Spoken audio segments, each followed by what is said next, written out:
the Harbir Singh Podcast. It's a huge honour to have Raj Johal on the podcast today. This is something that you definitely want to watch, you definitely want to share, and it's going to help a lot of people, so make sure you don't miss this one. Before we go any further, make sure you like this video, smash the thumbs up button, leave a comment, and also please share it and make sure you subscribe as well. Don't forget to do that. Alright, so I appreciate you doing this first of all. Cheers, so thanks for coming on. You've always supported the podcast, and you know there's one that we did with the kickboxer from Leicester. Okay. And he was talking about drugs, alcohol, and his experience in prison, right? Yeah. So and I'll link to that in the description box below. But it was after that we kind of thought, let's talk about this. It's an important topic. It affects everyone in our community in some way, shape, or form. So can you take me back to when you had your first drink? First drink? I think that would probably go back to, you know, when you have house parties. Yeah. And like your dad's always like say, right? And so we must have been about 10 or 12 or something. And I just remember with my cousins, because they had it all laid out on trays. I just gone there, I think it's whiskey or something like that. Yeah, that was the first one I remember. That must have like yeah, on the head. It was absolutely horrible. But like, yeah. And then obviously after that, then that was just like a little, like what kids do. But it really started kicking in afterwards, after I left school. I left school at 16. Because like, I used to go to school in Featherstone in Southall. Yeah. My parents bought a chip shop all the way in Dover. So, only Asian person there, right? And so not any friends, nothing. And what do? You work all day in the shop, and then afterwards you think, right, let's have a few drinks. Mm. So I was talking about 17, 18 then, and it just became a habit then. So it's like, but it wasn't, I wouldn't say it was like an alcoholic problem at that time, not at all. And I also say, I was never an alcoholic. I was a horrible binge drinker. It was the binging. That's what really got it. And I think that affects a lot of people. I feel like, first of all, to go back to my story when I first had my first drink, because I was, my family's all like, they drink and stuff. Yeah. And my uncle, it was my first birthday party, and I looked at the photos. First birthday party, he's putting a champagne bottle from Balboa as a 1-year-old. Right. So I don't know if that's legal, but I think you have to be 2 or 3 with consent of your parents. But yeah, in those days it was I don't know, it was acceptable. The thing is, it's part of our culture, yeah, which is not a good part of it.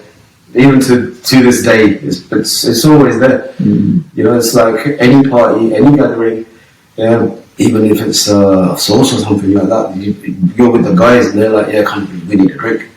It's always there. Yeah. And it's like...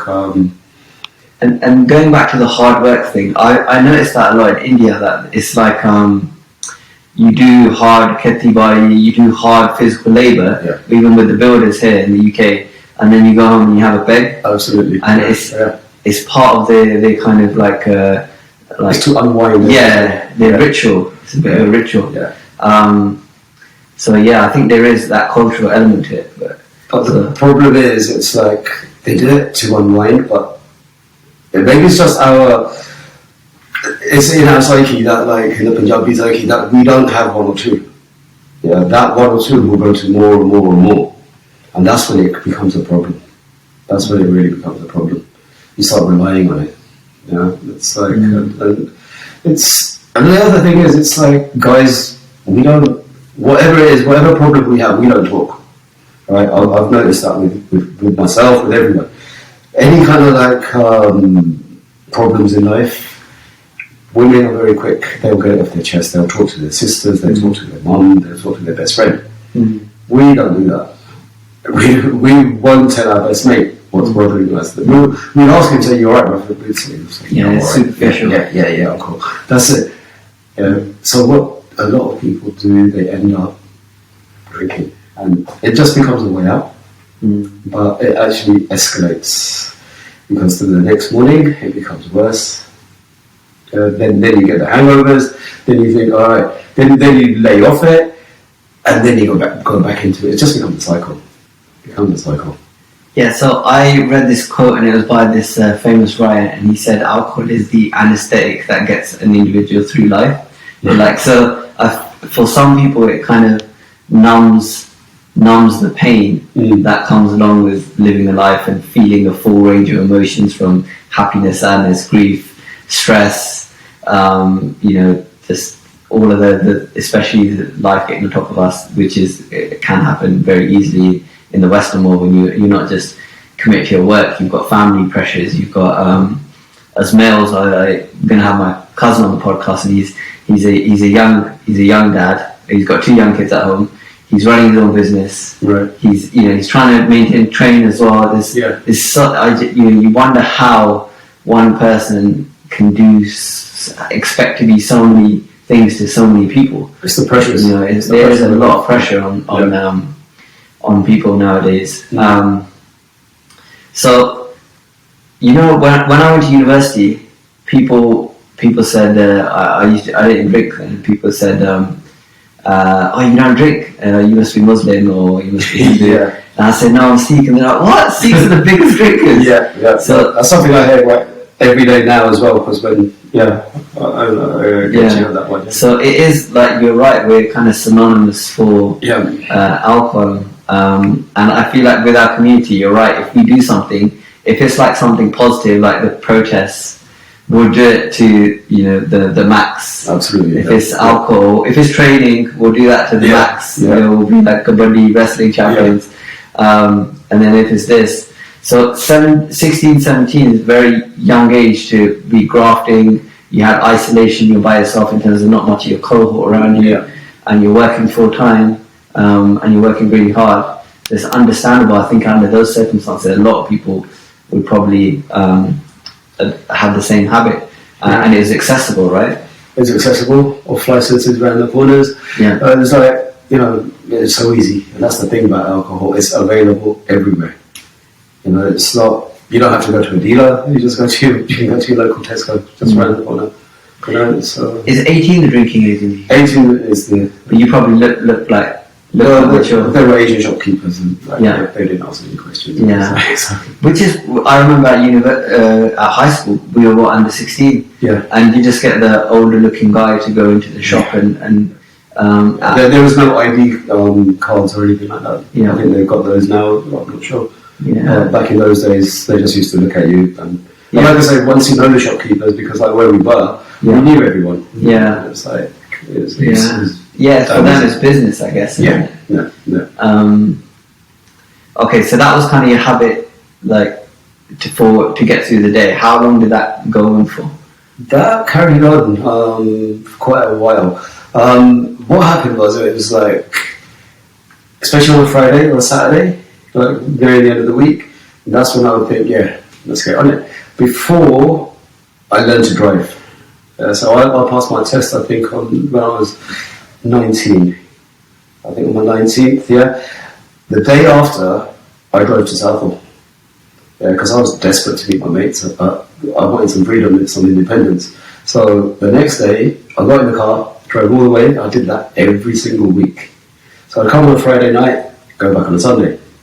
And obviously, when I'm here, I was going to party. And I did. So it's, and that's when I realised that this is, that was the start of the binging. That was the start of it. Yeah, so I guess you work all hard all week. Were you drinking during the week? No. And then your weekends kind of chance to let your hair down. Yeah. And then you're around your cohort, your friends who want to do the same thing. So it's just like... That was it. It was also the company that you keep. I mean, all good friends, don't get me wrong, but like, we were no better than each other, if you know what I mean. It was like, it's the company that you keep as well. And it was always like, with us, it was like, we're going out. Even if we were going to play snooker, it meant that basically we were going to get drunk. You know, so it was always an excuse. When did you realise, when you were hungover, presumably you felt not so great? This is it as well, because like the younger you are, you don't feel it. So like at that age, I could get up in the morning, I could get up, get ready, back to work, no problem. Wow. No problem. But the older you're getting, your metabolism slows down, it's getting worse and worse. So it started kicking in. And then the hangovers, I mean, obviously, one day you're going to feel rough. But then it comes, once you get to a certain age, that hangover will last for 2 days. And it started lasting for 3 days. And that's when you realise, is this actually worth it? Is it, all that pain, all that depression? Because that's what it used to cause me, was big time depression. Right? Was it worth it for that 2 hours of fun? Like when I was drunk, then I felt on top of the world. But was it worth it? Because waiting for those 3 days to just pass by, it's horrible. But those 3 days would go, and then I'd have 2 days of not, feeling okay, and then I'd go back on it again. And it wasn't good. How long did that last for? When did you stop drinking? I stopped drinking about, properly, I'll tell you what exactly what happened. Yeah. It was about 37, 38. And that's when I made a decision that I really need to knock this on the head. And it wasn't overnight. I'm not going to lie, it wasn't overnight. It was very slow. So I thought, okay, instead of every week, let's go to it once every fortnight. Yeah. So I did that for a while, and it worked. Yeah. Then it went to once every 3 months. I thought, okay, this is okay, because I thought, I'm still going to need something, because otherwise I'm going to go crazy. Were you still going south on the weekends? No, we moved back here. I was working in the airport. Okay. Again, another environment where everyone was drinking. Yeah. Right. It was actually a lot worse, because it was like I was working with uncles, young, old people, everyone. Like, we had a good time there. Don't get me wrong, but it was a big drinking culture there. Yeah. It's like anyone that's worked in Heathrow, I think they probably know. Right. So it was, but yeah. So I was back here, but it went from 3 months, and then I had no intention to actually give up. Because I was quite happy to just keep it once every 3 months, and that would be a good bender. I'm talking about. So yeah, it's a good bender. 3 months. But then that 3 months went to 4 months. Then it went to 5 months. Then it went to, I think, the last time it happened, I drank once in the whole year. Wow. And then it just stopped. So I actually had no intention in my back of my mind. I did want to stop. I always wanted to stop because I wasn't the person that I wanted to be. So I would. I hated that part of myself. It wasn't who I was. But I still carried on. But then inside something happened. I don't know. It just happened naturally. I don't know, maybe it was from up above. It was, something happened that I just didn't want to go back to it. So with, presumably other people were telling you to stop, right? No. No? Okay. So, Punjabi. Yeah. I was getting questions. Why are you drinking? Yeah. Why are you drinking? I'm thinking about people, there's inevitably there will be people who listen to this, who they've had people in their lives telling them, look, you need to stop, it's too much or whatever, or that it's getting them in risky behaviour situations. But with my experiences with people, they kind of, it has to not come from other people. It has to come from them. You would hear that. I would hear that from my family, from a close family like my parents and my sisters. But you don't stop for anyone else. You can't stop. You can stop for a week. You can stop for 2 weeks for someone. To stop yourself, that has to come from within. So it makes no difference. You will hear it. Anyone that drinks, anyone that says that to them that stop drinking, it's going to go from that at the other. So if you want to quit, or let's say on the back of the mind, you enjoy the drinking, you enjoy the process, but you don't enjoy the hangovers, or you don't enjoy. I read a book about alcoholism by this. It's a very popular book on Amazon. It's written by this female journalist, and she said she used to black out, and she would wake up in bed with men that she didn't know, and sometimes with multiple men.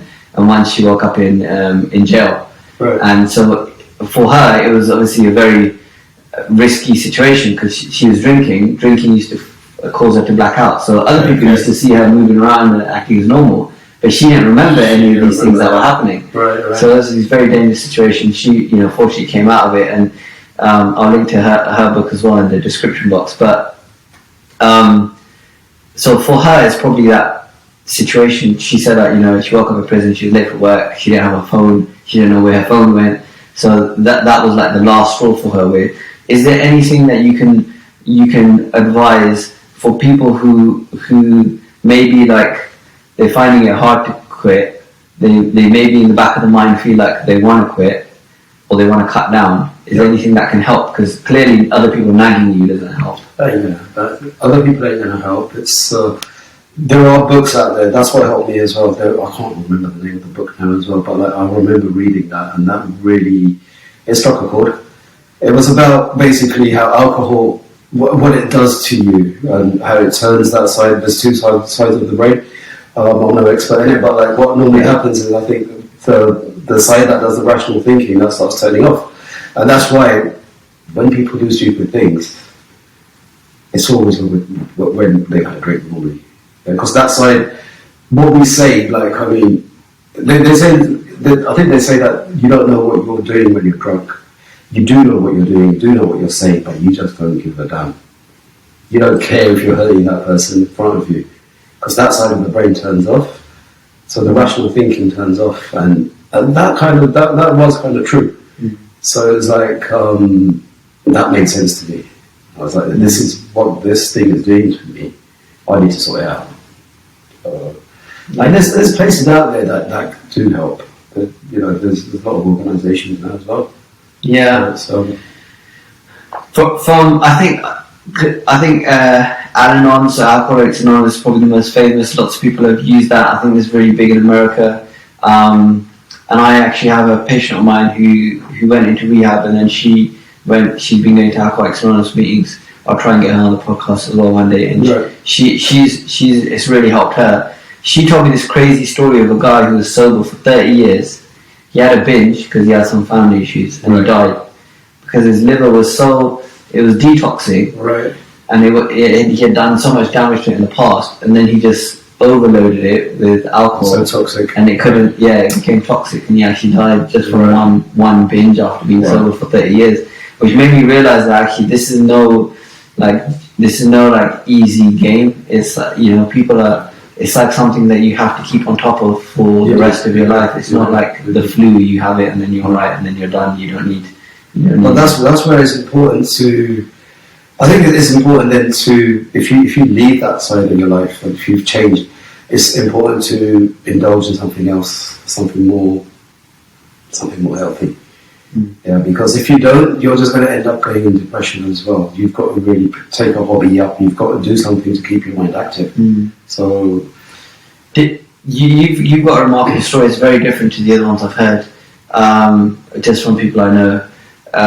Like you kind of just did it yourself. You had these 2-week sprints and then 3 weeks, and then I think that's amazing because one, mentally, you don't have that stress that I'm never doing this thing ever again in my life. You don't have that pressure weighing on you. But on the other hand, it takes a lot of discipline to have an addiction to anything or to have a habit of anything and then not do it for 2 weeks, right? Yeah. Like whether it's gambling, alcohol, cigarettes, porn addiction is a big thing at the moment. All of these kind of things to have those as a regular part of your life and then go 2 weeks, go 6 months without that thing, that's like a lot of mental. I think the way it worked for me, that worked really good for me because what I realised is a lot of people do try and give up and they go cold turkey. It doesn't last that long. So for me, this was perfect because I just ended up hating it, and I hate it to this day. I mean, I look back at my life now, and I sometimes get nightmares, thinking, waking up at 3 o'clock in the morning and think, am I drunk? But I'm not, and then I just get so happy. It's just weird. It's like it's like I'm sober. I'm like, oh thank God, man. It's like I'm not. It's just a horrible dream that I'm having. That like maybe I might have had a drink or something. So no, that's it's a part of. It's a part of, I don't know, it's a part of growing up as well. I think it's like, you go through these phases and you've seen that side. I've seen that side. It wasn't very nice, let's put it that way. And it's what it is, I think, important is to have a discipline in life as well. And it teaches you great discipline. So it's like, I'm very much, I stick to a routine. It's like, I'll wake up early. I hate getting out of my routine. So it has taught me a bit of a discipline in that respect as well. That's amazing. I'm thinking about a family member, a personal story, but a family member had an issue. Actually, they had a bit of domestic violence issue, and then I was talking to them, and I said to them, "Look, you need to give up drinking." and you need to change your sangat, right? You need to change the people that you're spending time with, because all they're doing is drinking. So you're not going to stop drinking if the people you spend time with, all they're doing is drinking. And that's the way you spend time together, is by sessioning. And he was like, it's not them, it's me. He goes, I'm the one that's phoning them up, saying, let's go. So like, how did you manage that? Because presumably your friends were still drinking, right? And you're going through like 4 months, 3 months. Where you're like, what happened with me, I kind of did cut off. Because I had to, because it was just meetings down the pub. They'd be like, we all support the same team, I would say, because you'd probably laugh. But that was just an excuse to get drunk as well. And I used to think, I can watch it at home. There's no need for me to go to the pub to watch it. But that lasted for a few months. And then they'd call me boring. They'd say, what guys do. And they'll say that, banter, yeah. But then slowly, you have to get out, because otherwise, you've got to go out and socialise as well. So now I can go to a pub, watch a game, I'll just sit there, JT or whatever, water or something like that. There's no problem. But I've noticed one thing, is those same guys now that used to laugh at me for not drinking are asking me now, Raj, how do you do it? How do you do it? So it's like, inside I think everyone wants to calm down or totally just give up as well. But it's easier to just go there and just carry on again, isn't it? So. Definitely. It's resonating with me a lot, because I was thinking about a friend who has a gambling problem, and this is going off on a tangent, but once we did some trading, and I lost some money on the trade, and I was like, this isn't for me, so I'm gonna leave it. And then, a few months later, he said, I wish I had stopped when you stopped, because of how much he ended up in the hole. And it just feels like it's very easy to judge on the outside when you see somebody with, but I feel like, I don't know whether it's a Punjabi thing, but I from my cohort, the people I know, we have an addictive personality. So we could very easily become addicted to something, whether it's positive, like Sikhi or training, or whether it's negative, like alcohol, trading, all the other types of potential things that can have negative impacts on your life and relationships. So talk to me about the training. When did you get into training, and when did you start taking that? Training, I always dabbled in it. I'm a huge Sylvester Stallone fan. It sounds really cheesy, but I remember, I think I was 10, and Rocky 3 came out. And I absolutely loved it. I went with my uncle, we went to the cinema, watched it first time. Is that when he fights Creed? That's Mr. T. Yeah, that's it. That was a good one. Yeah. And so I watched that, and then after that, every week we used to live near, where was it? Adelaide Road, I think. There's Apollo Video. Yeah. Well known as I remember film stuff, Apollo Video. I would go there and I'd rent out Rocky 1 and Rocky 2. They just look at my face and just hand it over to me. And that was before I realised how to make a copy of it. Sellotape over the VCR, and I'll make my own copy. Okay. So I was just, I loved it. And everyone else was watching Star Wars, Superman. They just didn't mean anything to me. Yeah. Right? And there was the training sessions in that. So it was always in the back of my mind, but I never did anything about it. I'll do a few press-ups, I'll do a bit of this, I'll do a bit of that. Right? But then, other things will take over, obviously. But, and then I think it was, I know this sounds really cheesy, but it was like Rocky Balboa, which was Rocky 6, I think, the sixth one. It came out, and obviously... That was fairly recent, right? That was 2008. Okay. And I think there's a scene in there where he says... just because I've had a few too many birthdays, it doesn't mean to say that should I stop doing things. And I was saying, I was like, that kind of makes sense, because I'm getting old as well. And I was hitting 40. So, and because he wanted to get back in the ring. That's when he fights did he fight the world champion? The world champion, it's a charity fight. Yeah. And his son, he was saying to him, no, you're too old to do it. That's not that famous scene, so if you get knocked down, That's it, when he has his speech with his son. That's right. And so I watched that, and I was like, you know what, you need to do something as well, because my life was basically going to work, coming back home. It was going nowhere basically. And I had no hobby, I had no interests really, you know. I was like, why don't I do something? You know, and so that's when I thought, all right, I'm no good at football, I'm no good at this, I'm no good at that. One thing which I might be a little bit good at is lifting weights.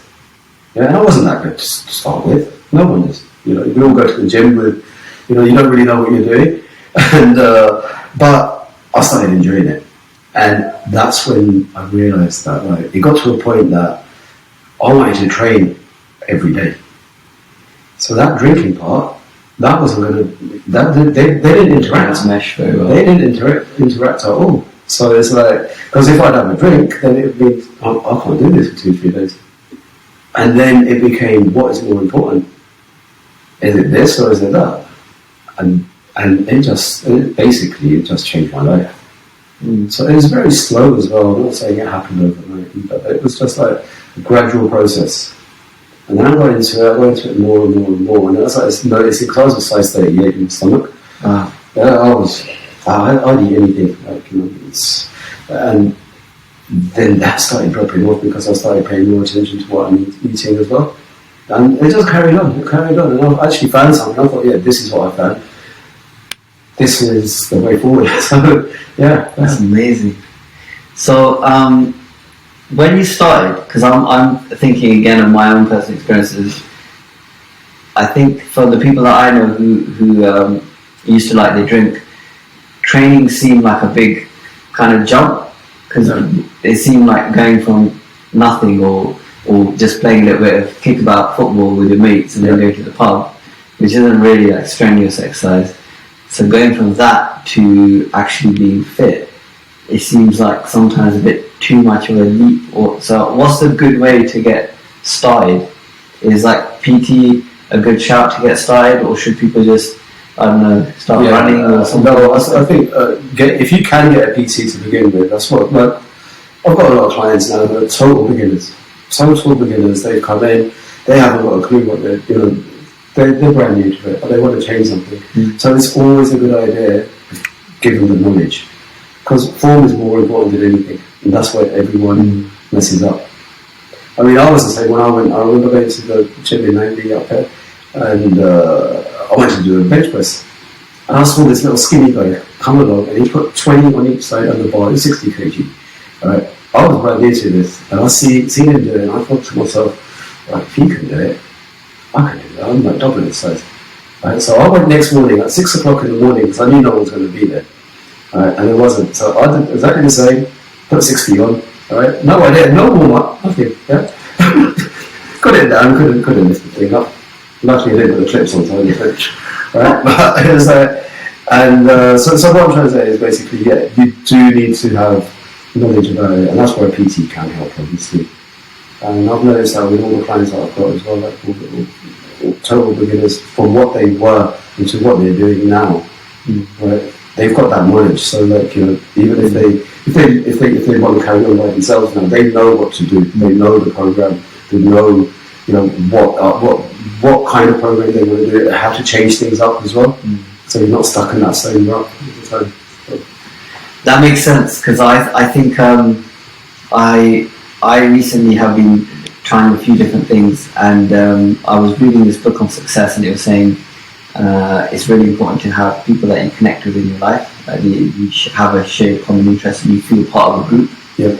So I feel like if somebody has that kind of love, they experience that love from somebody, whether it's a trainer, whether it's like a team, but it's kind of starting them off at the right level, then they can enjoy that element of it, even if it's not the training element of it, because somebody starting off in training may not enjoy it straight away because of the soreness and they feel like they're crap, they can't. A lot of people don't have the confidence, they think people are looking at them, but they're not, and stuff like that. Yeah, so it's not right. Yeah. And if they are looking at you, then they're idiots. Yeah. So, you know, yeah, definitely.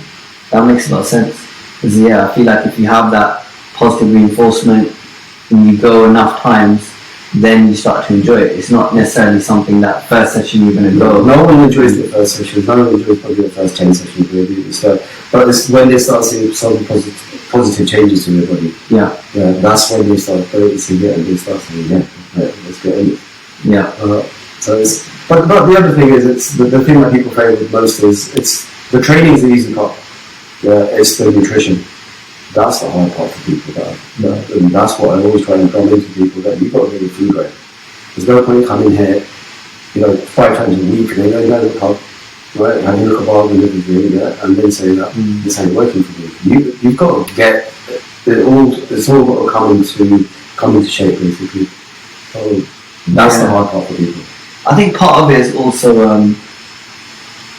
the alcohol is high in sugar, right? So it tends to, like, even if you don't eat that much, you drink a lot, you tend to get that kind of stomach or head. Oh, that's right.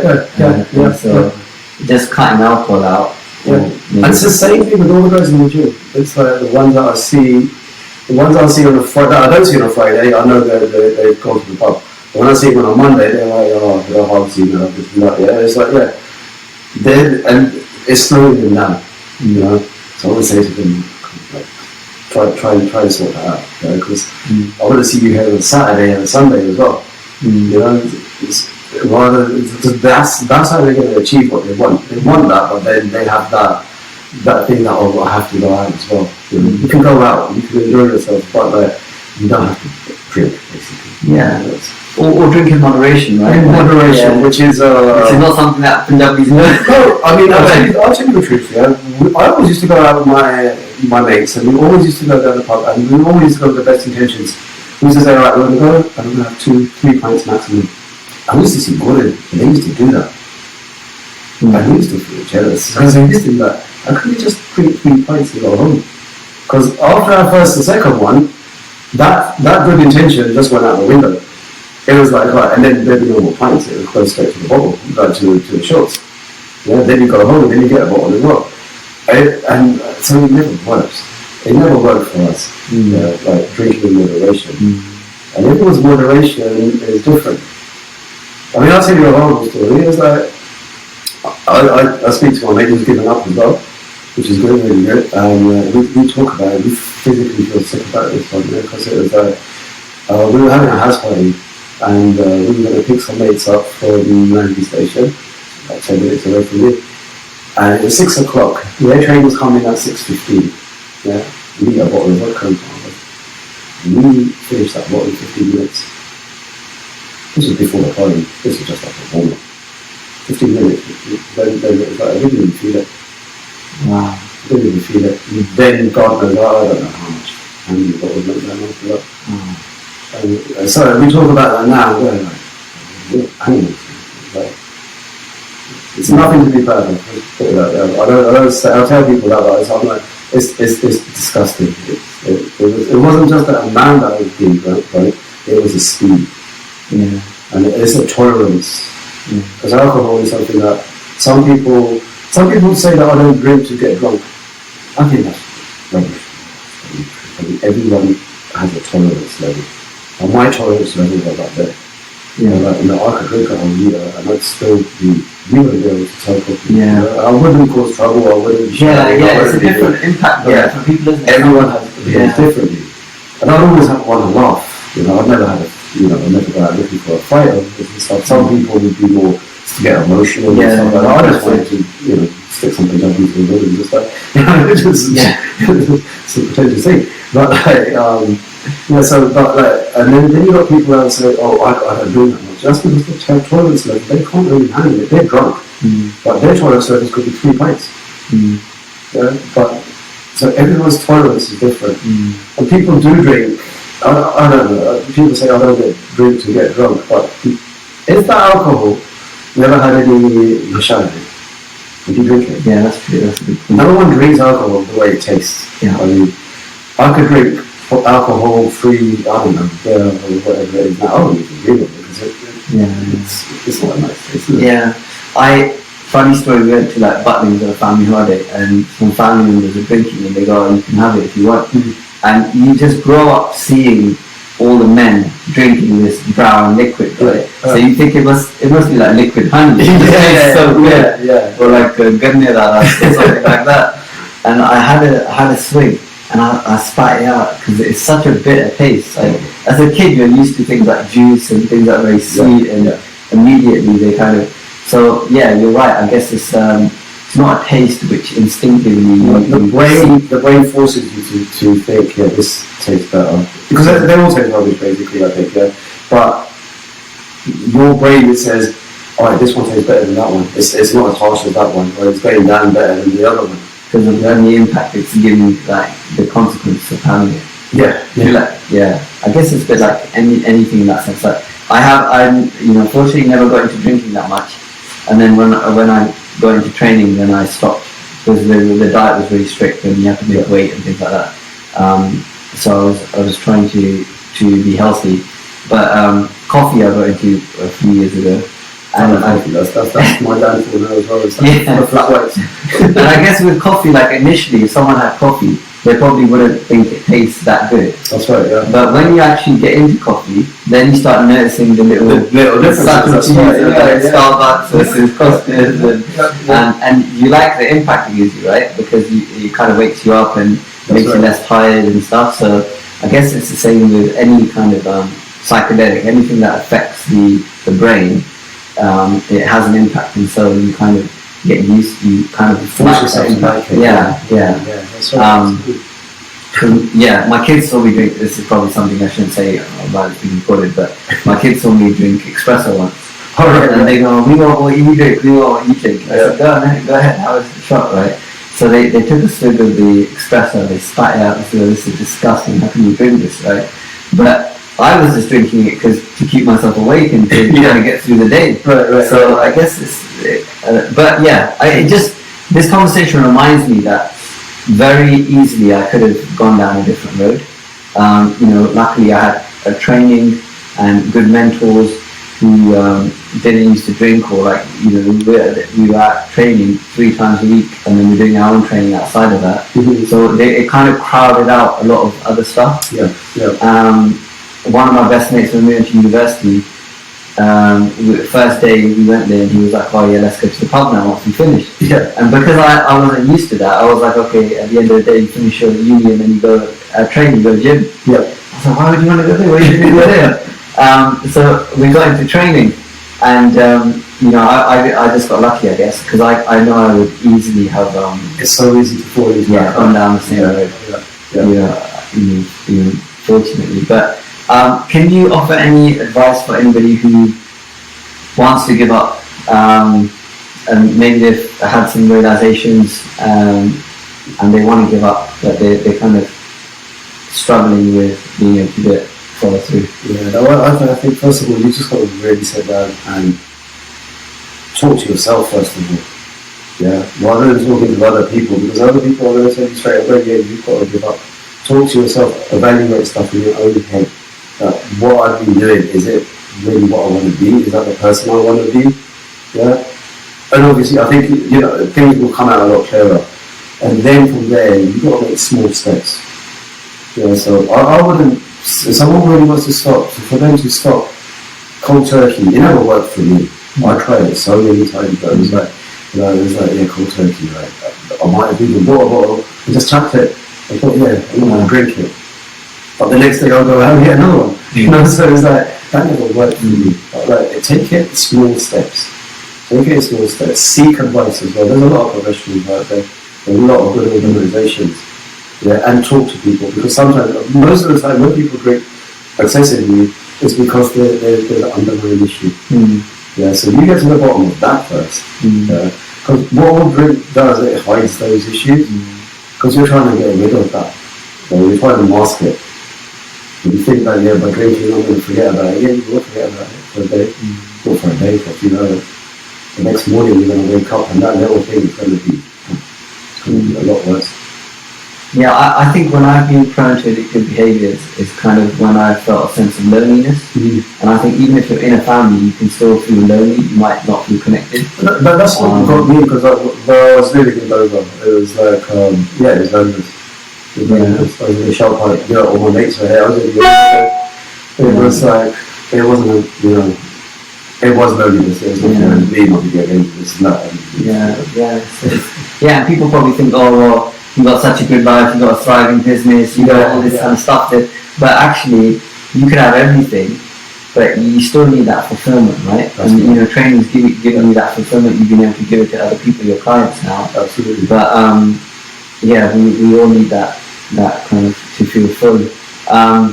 Have you worked with people who are drinking? Who are like, I have worked with people that have had issues with drinking. Yeah. And a lot of them have, well, the majority of them, they made such really good progress. Yeah. Really good progress. Yeah. So, this is the thing about Instagram as well, because like, if they haven't made progress, I'll know where they are. Because if they put a picture up, saying, oh, Roger, have you managed to go to the gym this week? I go, yeah, I know, because you go down, blah, blah, blah. So you put it up on Instagram. So I'll keep an eye on them. But the majority of them, they have really, because once you start talking to them, they realise as well, because we've all got the same kind of problem. You know, whether it's financial, whether it's this or that, there's always some kind of problem. Yeah, there's so much crossover in what we experience. And then once you explain to them that you have really got to get your life in order, instead of having a national shara, you need to get that national in your training. And that's what it is for me. It's a national basically. I have to stop myself to, I have to force myself to get a rest day. To make the rest day, I'm really ridiculous. It's you have to stop yourself sometimes. It does become very addictive. Yeah, but it's a good nashal. As long as and it's a discipline as well. Yeah. It's amazing. And what you're saying about discipline and routine, because I've been reading up a lot about ADHD, and I've self-diagnosed myself with ADHD. But they say that routine works really, and ADHD people have addictive personalities. They can get hooked on things very quickly.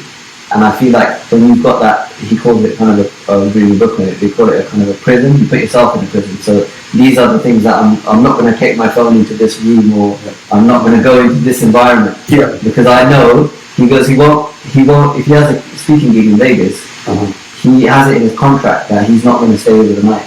So he won't take any gig that requires him to stay overnight, because he doesn't get himself, regardless of whether he feels like he has self-control or not, he doesn't want to put himself in a position where he might go off the rails. So I think part of like being a modern day male man or female is that we have to kind of just tailor our environment to get the best out of ourselves. We're fortunate we have that availability, right? Like in modern day life to do that. You've got to be strong as well, because there's a lot of peer pressure as well. I've noticed that with a lot of people, it's like, I don't want to go out that night. They feel forced, they feel pressurised. You just got to think about number one. You've got to think about number one. Also, your immediate family as well. What are you putting them through as well? It's like... Yeah. I think as we get older, we realise that people don't care, right? We think, we can't let this person down or this person down, or like our friends, or what if this person sees me going to Alcoholics Anonymous meeting? But really, no one really, not everyone's involved with themselves, right? They're all everybody too bothered about themselves. Yeah, so you got to do what's best for you. There's a few people that I know, and they are potentially spouses or like wives of people who have drinking issues and stuff, and clearly nagging or all of that kind of stuff, like having fights, is detrimental for the family, as like the kids and everyone. What should, do you have any advice? Like signing someone up for PT, it sounds like a great option, because you're like subtly edging them towards the right way of life, a better way of life, to correct myself. But is there any kind of words of wisdom for like families or people who are in a tricky situation? Is it edge them towards training as opposed to nag them about drinking? It's people who nag, like I said before, they can nag them as much as they want. They've got to get that decision themselves. Sometimes nagging does help as well. Sometimes they can be like, you can have the wife say, oh, you got to stop drinking, you got to do something. That might edge that person to think, right, just to keep it quiet for a bit, I'm going to actually start doing something. And then, it can work for them. It can work for them. But rather than being nagged, I think it's better that comes from yourself. It's got to come from yourself, because you've got to want to do it. Deep down, you've got to want to do it, and you've got to make that positive change. Because otherwise, you're going to be stuck in that rut. It becomes a cycle. You just become round and round and round. Yeah. I was reading this book on behaviour change, and they said no one changes by feeling bad about themselves. No one like changes out of a sense of I'm such a bad person, and they don't like permanently change like that. What they change by, they call it self-efficacy. So if you like say you have like a porn addiction, you think, oh, I'm going to give up, and then every time you fail, you feel worse about yourself because you said, oh, I promised myself I'm never going to do that again. Now I've done it again, and then if you do that several hundred times, you're not going to have much confidence in your ability to do something, right? So they're saying people respond better out of feelings of positive, like, so even if you remember that actually I want to train today instead of going to the, or Friday night comes and you think, yeah, I've got a training session with a PT, or I'm going to go to boxing class, whatever it is, and you manage to get yourself there, like, that's a massive win, right? Because it's all those positive feelings that you are making. Sometimes people need that, they need a mentor there. They need to be pushed. It's because a lot of people can go to the gym, they do know what they're doing. Yeah. I mean, but 24-hour gyms, there's no excuse. But they need someone to keep that eye on them, to make sure that they're pushing it. So it's that's what, because a lot of the PT is not just teaching them the exercises. You've got to build a rapport with them. You've got to keep everything confidential, obviously. But like a lot of people have got a lot of problems, and they will come up to you and say to you different things. Then you understand that person. Then it becomes personal. That's what personal training should be as well. Because then you can get to the bottom of the problem and help them, and then get them thinking the right way as well. Yeah. I go to Thai boxing on Tuesdays. Shout out to South, who doesn't go on social media, but he runs the class.